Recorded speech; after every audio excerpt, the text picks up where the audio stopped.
ঠিকঠাক করে সরকারের পক্ষ থেকে যে উদ্ধার কার্য চালানো দরকার সেটা ধীর গতিতে হচ্ছে, আরও দ্রুত গতিতে হওয়া দরকার। দ্বিতীয় কথা, যেভাবে পুকুরগুলোকে বুঝিয়ে জলাশয়গুলোকে বুঝিয়ে অবৈধ নির্মাণ করছে এর সম্পূর্ণ দায়ভার কেএমসি তথা প্রশাসন সরকারকে নিতে হবে। তৃতীয় কথা হচ্ছে, যারা এই অবৈধ কাজের সাথে যুক্ত শুধুমাত্র প্রমোটারকে অ্যারেস্ট করিয়ে মানুষকে ভুলিয়ে দেওয়া যায় না। যে জনরোষ জনবিক্ষোভ তৈরি হয়েছে সেটাকে প্রমোশন করা যায় না। সেটাকে যদি আটকানো যায় তাহলে যারা এই অবৈধ কাজের সাথে যুক্ত তাদের প্রত্যেককে গ্রেপ্তার করতে হবে।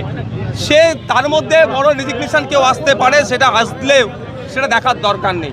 চতুর্থ হচ্ছে, যারা ক্ষতিগ্রস্ত হয়েছে, যাদের বাড়ি মারা গিয়েছেন তাদেরকে উপযুক্ত পরিমাণে ক্ষতিপূরণ দিতে হবে। পঞ্চম, এখানে যাদের অনেকের সাথে কথা বললাম তাদের বাড়ি ভেঙেছে, তারা তাদের বাড়ির মহিলা সদস্যদেরকে অন্য জায়গায় রেখেছে, আত্মীয়র বাড়ি পাঠিয়েছে, কিন্তু এই দায়িত্ব সম্পূর্ণ সরকারকে নিতে হবে। তাদেরকে শেল্টার হাউসে এখন রাখতে হবে, তাদের সমস্ত দায়ভার নিতে হবে। যতক্ষণ না পর্যন্ত জায়গাটা রিকভারি হচ্ছে ততক্ষণ পর্যন্ত সরকারকে দায়ভার নিতে হবে। পঞ্চম, আমাকে একটা কথা বললেন, ওখানকার মহিলার ছিলেন যে তাদেরকে নাকি এখান থেকে উঠে যাওয়ার নোটিশ দেওয়া হয়েছে, বা বারবারই বলা হচ্ছে এখান থেকে তাদেরকে চলে যেতে। সে কারণটা খতিয়ে দেখার জন্য এখানে যিনি ডিসি স্যার আছেন তাকেও বলেছি, আরও যারা দায়িত্বশীলেরা আছেন তাদেরকে বলেছি এই বিষয়গুলো দেখার জন্য। ঘটনাচক্রে এটা রমজান মাস, অনেকে এখানে রোজাদার আছেন, তাদের দেখভাল করাটা প্রশাসনের একটা কর্তব্যের মধ্যে পড়ে, সেটাও দেখার দরকার। ওখানে যারা ছিল তারা ম্যাক্সিমাম শ্রমিক শ্রেণীর মানুষ ছিলেন।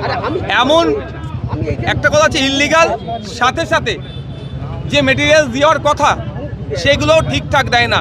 এইগুলো যাদের কন্ট্রোল করার দরকার তারা এখান থেকে কাটমানি ঘুষকে এই ধরনের করছে, আর এর সাফার হচ্ছে গরিব সাধারণ খেটে খাওয়া ঝুপড়ির মানুষেরা। এটা মেনে নেওয়া যায় না।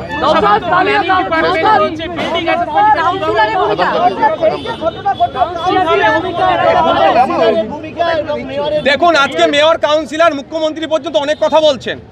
আমরা জানি কেএমসির আন্ডারে কোনো বাড়ি রিপেয়ার করতে গেলেও যদি কেএমসিকে না জানিয়ে করা হয় সেখানে কাউন্সিলরের লোকজন পাঠিয়ে প্রশাসনকে প্রয়োজনকে পাঠিয়ে পুলিশকে বন্ধ করে দেয়।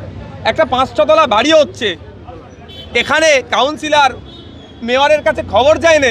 এটা ভাবা যদি আমরা ভাবি বা আমাদেরকে যদি ভাবায়, আমাদেরকে ভুল ভাবাচ্ছে। এখান থেকে কাটমানি উঠেছে, কাউন্সিলর থেকে শুরু করে ঊর্ধ্বতনরা নিশ্চিতভাবে তাদের কাছে টাকা পৌঁছেছে, সেই জন্য আত্মপ্রাসার সময় বাড়ি বানাতে পেরেছে এই ইললিগাল জায়গায়।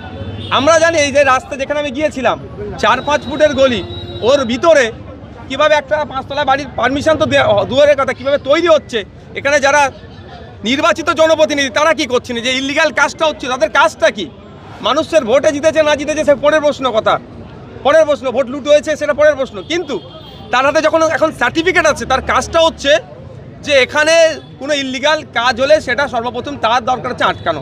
এখানকার মানুষের সাথে কথা বললাম যে অনেকবার এই বিষয়ে তাকে জানানো হয়েছে, থানাতে পর্যন্ত নাকি জানিয়েছে। দুঃখের বিষয়, সেখান থেকে কোনো উপযুক্ত ব্যবস্থা গ্রহণ করেনি। যদি উপযুক্ত ব্যবস্থা গ্রহণ করতো তাহলে আজকে এই দিন দেখতে হতো না। আমি ওনাদেরকে আশ্বস্ত করেছি, বলেছি ধৈর্য ধরুন। এখন এটা নিয়ে আমি রাজনীতি করছি না আর করবও না, কিন্তু দুঃখের বিষয় যদি এদের সাথে অন্যায় হয়, এরা যদি না বিচার পায় তাহলে কিন্তু আমাদেরকে আগামী দিনে ভাবতে হবে এটাকে নিয়ে কি করা যায়।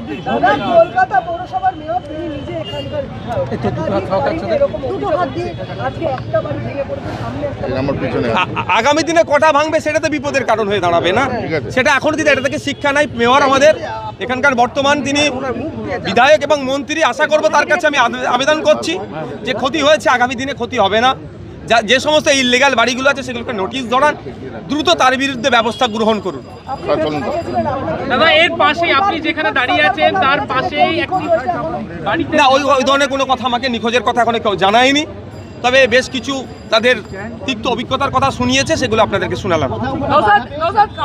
না কেউ বাধা দেয়নি, তবে এখানে ঢোকার মুহূর্তে জানি না কেন ওখানে মিডিয়াকে বাধা দিয়ে রাখছে, এর কারণটা কি আছে হয়তো আমি রাজনীতিতে বা আমরা যতটা হয়তো উত্থাপন করতে পারবো, আপনাদেরকে হয়তো ওখানে অ্যালাউ করলে আরও বেশি কিছু হয়ে যাবে, সেটা হয়তো এখানকার মেয়র সাহেব বা শাসক অস্বস্তিতে পড়তে পারবে, ওই জন্য হয়তো মিডিয়াকে অ্যালাউ করছে না। তবে এইভাবে মিডিয়ার কন্ট্রোল করা অনুচিত বলে মনে করছি। কাউন্সিলর বলছেন তিনি প্রমোটারকে চেনেন না, কিন্তু একাধিক ছবি প্রমোটারের সাথে ঘনিষ্ঠ অবস্থায়, একাধিক চরম অসত্য কথা বলছেন। তো শুধু কাউন্সিলর নয়, মেয়রের কথাও বলছি, মেয়রও একে চেনে, প্রমোটারকে চেনে। খোঁজ নিয়ে দেখুন এই প্রমোটারের কাছ থেকে হয়তো অবৈধ লেনদেন হয়েছে, মেয়র ক্ষমা প্রার্থী টিভি9 বাংলা। শুধু ক্ষমা প্রার্থী হলে তো হবে না। এই এত কটা মানুষের জীবন গেল, এত কটা মানুষ অসুস্থের মধ্যে আছে, এত কটা মানুষের জীবন জীবিকা নিয়ে কথা হচ্ছে, এবং আগামী দিনের যদি সত্যিকারের অর্থে তিনি মনে করেন যে ভুলটা হচ্ছে, ভুলটাকে শুধরে নিতে চায়, তাহলে যে সমস্ত ইল্লিগালগুলো হচ্ছে বা হয়েছে তার বিরুদ্ধে কড়া ব্যবস্থা নিক মেয়র। Thank you.